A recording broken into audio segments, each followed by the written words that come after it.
Assalamualaikum warahmatullahi wabarakatuh. Terima kasih atas kesempatannya. Di sini kami dari kelompok 2 ingin mempresentasikan mengenai hasil kerja kami, yaitu pada mata kuliah penganggaran perusahaan dari kelas Y mengenai bab perencanaan dan pengendalian bahan mentah. Nah, anggota kelompok 2 ini terdiri dari Nurjana Rio-Puspita atau saya sendiri, lalu yang kedua ada Rania Amara Azizah, yang ketiga ada Lutfi Asti Ramadhani, yang keempat ada Sylvia Yunda Kartika Sari, dan yang kelima ada Octavia Nurul Aini. Nah, kali ini kita masuk ke materi. Selamat menyaksikan rekan-rekan. Nah, yang pertama ini saya akan menjelaskan mengenai subbab bahan mentah. Oke, mengenai penjelasan dari bahan mentah. Nah, bahan mentah ini apa sih? Bahan mentah ini merupakan bahan yang membentuk bagian menyeluruh dari produk jadi. Nah, secara tradisional costing nih, bahan mentah ini dibagi menjadi dua jenis, yaitu yang pertama ada bahan mentah langsung atau raw material dan juga bisa disebut direct material yang dapat diartikan sebagai seluruh bahan mentah dan suku cadang yang merupakan satu kesatuan bagian dari produk jadi dan dapat langsung diidentifikasikan dengan biaya unit produk jadi. Lalu yang kedua itu ada bahan mentah tidak langsung atau biasa disebut bahan pembantu atau indirect material. Nah, secara umum ini bahan mentah tidak langsung dapat diartikan sebagai bahan mentah yang digunakan dalam proses produksi, namun biayanya tidak dapat ditelusuri secara langsung pada setiap produk. Oke, kita lihat di bawahnya. Di dalam slide tersebut ada rencana bahan mentah. Maksudnya apa sih? Rencana bahan mentah ini merupakan perencanaan bahan mentah yang meliputi semua anggaran yang berhubungan dengan merencanakan secara rinci terkait penggunaan bahan mentah ataupun suku cadang untuk proses produksi selama periode yang akan datang.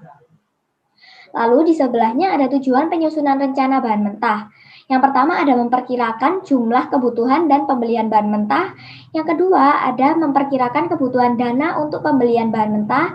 Yang ketiga ada memperkirakan komponen harga pokok produksi atau HPP dengan adanya pemakaian bahan mentah untuk proses produksi. Dan yang keempat ada pengendalian bahan mentah. Ya, slide berikutnya yaitu mengenai anggaran bahan mentah nih rekan-rekan. Kira-kira anggaran bahan mentah ini ada apa aja sih? Di anggaran bahan mentah ini ada 4 komponen. Yang pertama yaitu anggaran kebutuhan bahan mentah. Yang kedua ada anggaran pembelian bahan mentah. Yang ketiga ada anggaran persediaan bahan mentah. Dan yang keempat ada anggaran biaya bahan mentah yang digunakan untuk produksi. Nah, pada kesempatan kali ini saya akan menjelaskan mengenai anggaran kebutuhan bahan mentah. Jadi, anggaran kebutuhan bahan mentah ini merupakan anggaran yang merencanakan secara terperinci tentang jumlah unit bahan mentah dan suku cadang yang dibutuhkan untuk berproduksi selama periode yang akan datang. Nah, anggaran ini harus menentukan jumlah tiap bahan mentah dan suku cadang menurut waktu, produk, dan pusat tanggung jawab. Yang pertama ada tujuan penyusunan anggaran kebutuhan bahan mentah. Yang terdiri dari memberi data kepada bagian pembelian sehingga bagian pembelian dapat melaksanakan fungsi perencanaan dan pengendalian pembelian bahan mentah dengan baik. Lalu yang kedua ada memberi data untuk penyusunan anggaran biaya bahan mentah setiap jenis produk. Yang ketiga ada menentukan tingkat persediaan yang optimal dan yang keempat atau yang terakhir ini sebagai dasar perencanaan dan pengendalian pemakaian bahan mentah, seperti itu. Lalu selanjutnya di sebelahnya ada dalam anggaran kebutuhan bahan mentah ini tercantum beberapa materi sebagai berikut. Yang pertama ada jenis barang jadi yang dihasilkan, yang kedua ada jenis bahan mentah yang dipergunakan, yang ketiga ada departemen atau bagian yang dilalui dalam proses produksi, dan yang keempat ada standar penggunaan bahan mentah atau SUR, dan yang terakhir yang kelima adalah waktu pemakaian bahan mentah ini digunakan satuan waktu seperti minggu, bulan, triwulan, dan juga semester atau lain-lainnya. Nah, lalu untuk menghitung atau untuk menyusun anggaran kebutuhan bahan mentah ini ada rumusnya rekan-rekan, yaitu rumusnya adalah kebutuhan bahan mentah sama dengan unit produksi dikalikan SUR atau standar pemakaian bahan mentah per unit. Seperti itu. Oke, sekian dari saya, kurang lebihnya mohon maaf. Untuk slide selanjutnya akan dijelaskan oleh rekan saya. Terima kasih. Terima kasih atas kesempatannya. Saya Rania Amara Aziza dengan NIM 2019 410228. Di sini saya akan melanjutkan penjelasan tentang pembelian bahan mentah. Pada pembelian bahan mentah ini terdapat model jumlah pembelian yang ekonomis atau biasa disebut dengan Economic Order Quantity atau EOQ. Persediaan merupakan sumber daya yang menganggur namun memiliki nilai ekonomis. Persediaan mencerminkan investasi yang dirancang untuk memperlancar kegiatan produksi melayani pelanggan. Oleh karena menyimpan persediaan memerlukan dana yang berhenti atau tidak memberi hasil apa-apa dibanding jika digunakan untuk tujuan lain, maka pengelolaan persediaan yang tepat sangat diperlukan, yakni persediaan yang cukup, tidak berlebihan maupun kekurangan. Pengelolaan besarnya persediaan memiliki banyak manfaat karena selain dapat mengurangi biaya juga untuk memenuhi kebutuhan pelanggan. Pada dasarnya, pengelolaan bahan mentah berfungsi untuk yang pertama, menyangka proses produksi sehingga proses tersebut dapat berjalan secara kontinu. Yang kedua, menetapkan besarnya bahan mentah yang tepat untuk disimpan sebagai sumber daya yang harus tetap ada. Yang ketiga, menangkal inflasi atau fungsi hedging, yakni jika harga mengalami penurunan, maka pembelian bahan mentah dapat ditetapkan dalam jumlah besar. Sedangkan jika harga naik, maka perusahaan telah memiliki persediaan yang memadai untuk kegiatan perusahaan. Yang keempat, menghindari kekurangan dan kelebihan bahan. Pengendalian dan pengelolaan bahan mentah ini bermaksud untuk menentukan berapa banyak dan kapan sebaiknya pemesan dilakukan, sehingga tidak terjadi tingkat persiapan yang terlalu besar, karena menghindari kekurangan persediaan namun berdampak pada tingginya biaya simpan. Oleh karena itu, perlu dipelajari teknik yang dapat menjamin jumlah bahan mentah yang paling ekonomis. Salah satu teknik yang dapat dipilih adalah menggunakan model jumlah pesanan ekonomis. Asumsi dalam model jumlah pesanan ekonomis antara lain yang pertama ada permintaan diketahui dan konstan. Yang kedua, waktu antara menempatkan pesanan dan menerima pesanan atau waktu tenggang diketahui dan konstan. Yang ketiga, persediaan dari suatu pesanan yang datang sebagai satu kesatuan dan pada satu waktu tertentu.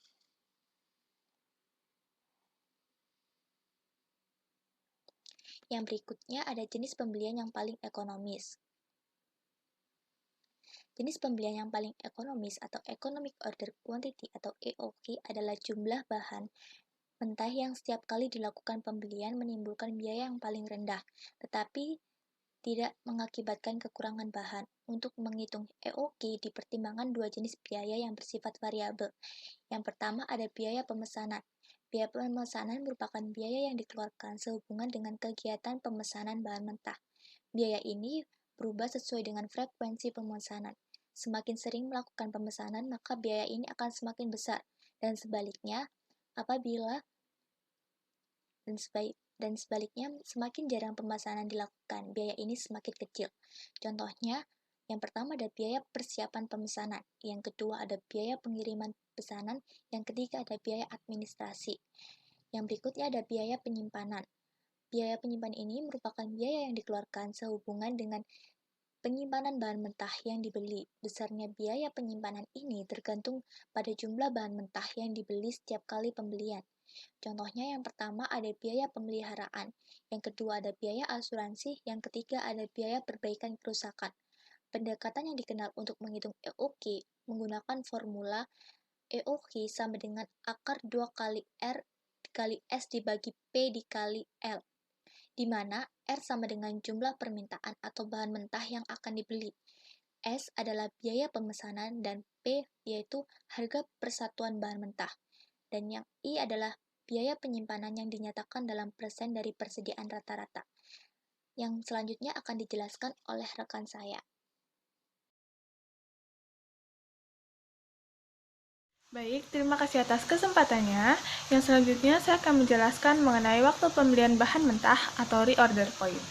Untuk menjaga kelancaran proses produksi, perusahaan tidak cukup hanya menentukan jumlah bahan mentah yang harus dibeli saja, namun harus ditentukan pula kapan saat yang tepat untuk melakukan pemesanan agar bahan mentah tersebut dapat datang pada saat yang dibutuhkan. Karena bahan mentah yang datang terlambat akan mengakibatkan terganggunya kelancaran proses produksi. Begitu pula sebaiknya, bahan mentah yang datang terlalu awal atau terlalu cepat juga dapat menimbulkan masalah. Perusahaan harus menyediakan tempat penyimpanan ekstra dan menanggung biaya pemeliharaan ekstra. Oleh karena itu, perlu dipelajari beberapa faktor berikut untuk dapat menentukan saat yang tepat melakukan pemesanan bahan mentah. Faktor yang pertama yaitu stock out cost atau biaya kekurangan bahan mentah. Biaya kekurangan bahan mentah ini adalah biaya yang terpaksa harus dikeluarkan oleh perusahaan karena bahan yang dipesan datang lebih lambat dari waktu yang telah ditentukan. Contohnya, bila perusahaan membeli dengan cara biasa, maka harga per unit bahan mentah adalah Rp50. Tetapi bila membeli dengan cara mendadak, maka harganya menjadi Rp53. Dan selisih biaya Rp3 tersebut dapat dimasukkan sebagai biaya kekurangan bahan mentah. Faktor yang kedua yaitu extra carrying cost atau biaya penyimpanan tambahan. Biaya penyimpanan tambahan ini adalah biaya yang dikeluarkan perusahaan karena bahan yang dipesan datang lebih cepat dari waktu yang telah ditentukan. Oleh karena bahan mentah datangnya lebih awal atau lebih cepat, maka perusahaan harus menyediakan tempat penyimpanan ekstra, biaya pemeliharaan ekstra, dan kemungkinan lain yang berhubungan dengan adanya penyimpanan eksternal tersebut. Dan faktor yang ketiga yaitu lead time atau waktu tunggu. Selain dua faktor di atas, untuk menentukan waktu pemesanan bahan mentah perlu memperhatikan lamanya menunggu atau lead time bahan mentah yang dipesan datang sejak pesanan dikirim sampai bahan mentah datang ke perusahaan. Lead time adalah jangka waktu sejak dilakukannya pemesanan sampai datangnya bahan mentah yang dipesan dan siap untuk digunakan dalam proses produksi. Setelah ketiga faktor tersebut diperhitungkan, maka dapat ditentukan reorder point atau waktu yang tepat di mana perusahaan harus melakukan pemesanan kembali bahan mentah yang diperlukan. Selanjutnya yaitu persediaan besi. Persediaan besi sendiri adalah persediaan minimal bahan mentah yang harus dipertahankan oleh perusahaan untuk menjamin kelangsungan proses produksi. Besarnya persediaan besi ditentukan oleh beberapa faktor berikut ini. Faktor yang pertama yaitu kebiasaan supplier menyerahkan bahan mentah yang dipesan. Jika supplier selalu tepat waktu untuk menyerahkan pesanan, maka resiko kehabisan bahan mentah relatif kecil. Dengan demikian, persediaan besi tidak perlu terlalu besar. Sebaliknya, jika kerap terlambat, maka resiko kehabisan bahan relatif besar, sehingga perlu ada persediaan besi yang cukup besar pula. Faktor yang kedua, jumlah bahan mentah yang dibeli setiap kali pesan. Apabila jumlah bahan mentah yang dibeli besar, berarti persediaan rata-rata di atas persediaan besi besar pula, yang artinya resiko kehabisan bahan mentah relatif kecil. Sebaliknya, bila jumlah bahan mentah setiap kali pesan kecil, maka persediaan rata-rata di atas persediaan besi kecil pula, sehingga resiko kehabisan bahan mentah relatif besar. Dalam hal ini perlu persediaan besi yang besar pula. Ketiga yaitu dapat diperkirakan atau tidaknya bahan mentah secara tepat.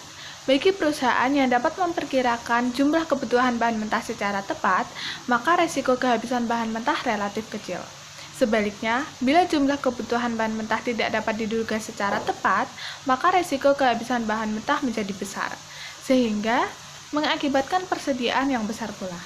Dan faktor yang terakhir yaitu perbandingan antara biaya penyimpanan bahan mentah dan biaya ekstra karena kehabisan bahan mentah.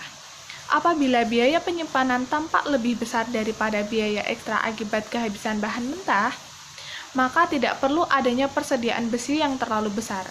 Dan begitu pula sebaiknya. Bila kehabisan bahan mentah akan menimbulkan biaya ekstra yang lebih besar daripada biaya penyimpanan, maka perlu persediaan besi yang besar pula. Terima kasih atas kesempatannya. Nama saya Sylvia Ayunda Karkasari dengan NIM 0272. Nah, pada kesempatan kali ini saya akan melanjutkan presentasi mengenai anggaran persediaan bahan mentah. Nah, anggaran persediaan bahan mentah ini digunakan untuk menentukan tingkat persediaan bahan mentah dan suku cadang yang direncanakan dalam bentuk biaya dan jumlahnya. Nah, dalam menentukan anggaran ini kita dapat menggunakan rumus yang ada dalam PowerPoint, yaitu nilai bahan mentah sama dengan unit persediaan bahan mentah dikali dengan harga bahan mentah per unit. Nah, selanjutnya ada anggaran biaya bahan mentah yang habis untuk produksi. Nah, anggaran ini digunakan untuk menentukan biaya yang direncanakan untuk bahan mentah dan suku cadang yang akan dipakai dalam proses produksi. Nah, formula yang dapat digunakan dalam metode ini yaitu biaya bahan mentah sama dengan unit kebutuhan bahan mentah dikali dengan harga bahan mentah per unit. Nah, yang selanjutnya ada penentuan harga pokok bahan mentah yang dipakai dalam produksi. Nah, penentuan harga pokok bahan mentah dalam proses produksi diperlukan karena dalam satu periode akuntansi itu seringkali terjadi fluktuasi harga. Maka harga jual beli bahan baku juga berbeda dari pembelian yang satu dengan pembelian yang lain. Oleh sebab itu, persediaan bahan mentah di gudang mempunyai harga pokok yang berbeda-beda. Nah, pada hal ini ada beberapa metode yang bisa digunakan, yaitu yang pertama ada metode identifikasi khusus. Nah, pada metode ini setiap jenis bahan mentah yang ada di gudang harus diberi tanda pada harga pokok persatuan berapa bahan baku tersebut dibeli. Nah, pada metode ini setiap jenis bahan mentah yang ada di gudang jelas identitas harga pokoknya, sehingga setiap pemakaian bahan baku dapat ketahui harga pokok persatuannya secara tepat. Nah, kemudian yang kedua ada metode masuk pertama atau first in, first out atau dikenal dengan metode FIFO.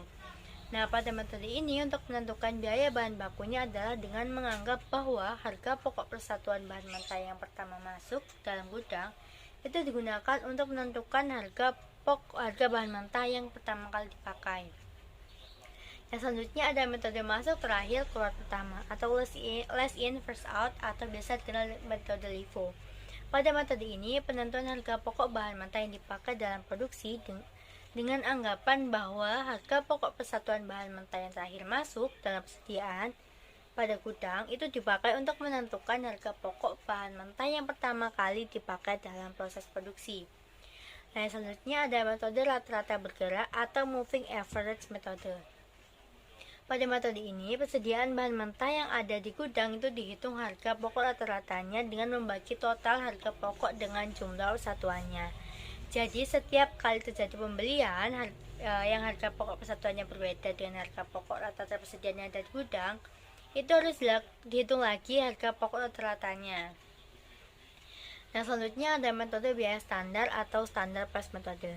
Nah, pada metode ini, bahan mentah yang dibeli dalam kartu persediaan adalah sebesar harga standar, yaitu harga taksiran yang mencerminkan harga yang diperkirakan untuk tahun anggaran tertentu. Nah, ketika dipakai, bahan mentah itu dibebankan kepada produk pada harga standar. Nah, yang selanjutnya ada metode rata-rata harga pokok bahan baku akhir bulan. Pada metode ini, setiap akhir bulan dilakukan perhitungan harga pokok rata-rata persatuan tiap jenis persediaan bahan mentah yang ada di gudang.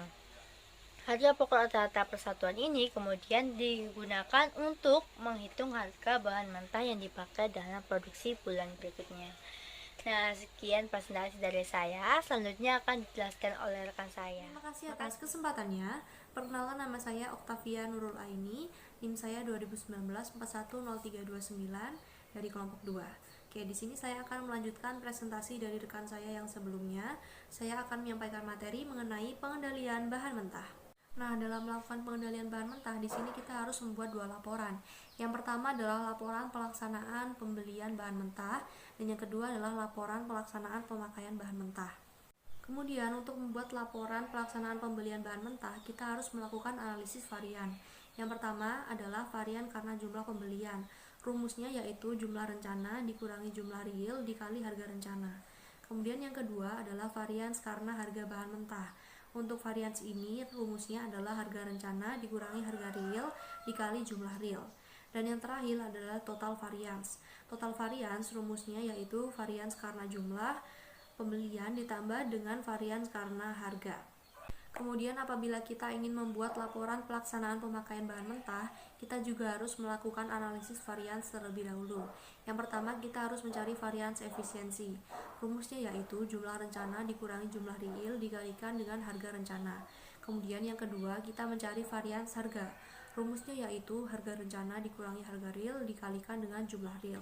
Dan yang terakhir adalah mencari total varians. Rumusnya yaitu varians efisiensi ditambah dengan varians harga. Oke, di sini juga ada terdapat contoh soal mengenai data pembelian dan juga pemakaian bahan mentah dari PT Mitra Garment. Ini akan kita selesaikan secara bersama-sama. Baik, ini merupakan penyelesaian atas soal yang A, yaitu laporan pelaksanaan pembelian bahan mentah. Kita harus melakukan analisis varians. Varians yang kita cari pertama yaitu varians karena jumlah pembelian. Rumusnya yaitu jumlah rencana dikurangi jumlah real dikalikan dengan harga rencana. Kita masukkan ke rumus 10.000 dikurangi 10.400 dikalikan dengan 20.000. Ketemu hasil 8 juta. Nah, ini merugikan karena jumlah real lebih besar daripada jumlah yang kita rencanakan. Yang kedua, kita harus mencari varians karena harga bahan mentah. Rumusnya yaitu harga rencana dikurangi harga real dikalikan jumlah real. Kita masukkan rumus 20.000 dikurangi 22.500 dikalikan 10.400, ketemu hasil 26 juta. Ini juga merugikan. Yang terakhir, kita juga harus mencari total varians, yaitu menjumlahkan antara varians karena jumlah pembelian ditambah dengan varians karena harga bahan mentah. 8 juta ditambah dengan 26 juta, hasilnya yaitu 34 juta. Oke, selanjutnya di sini ada penyelesaian atas soal yang B, yaitu laporan pelaksanaan pemakaian bahan mentah. Yang pertama, kita harus cari varians efisiensi terlebih dahulu. Rumusnya jumlah rencana dikurangi jumlah real dikalikan dengan harga rencana. Kita masukkan rumus 6.150 kurangi 5.945 dikalikan dengan 20.000. Ketemu hasil 4.100.000. Ini menguntungkan karena jumlah real lebih kecil daripada yang kita rencanakan. Kemudian yang kedua, kita cari varians harga. Rumusnya harga rencana dikurangi harga real dikalikan jumlah real. Kita masukkan rumus 20.000 dikurangi 22.500 dikalikan dengan 5.945.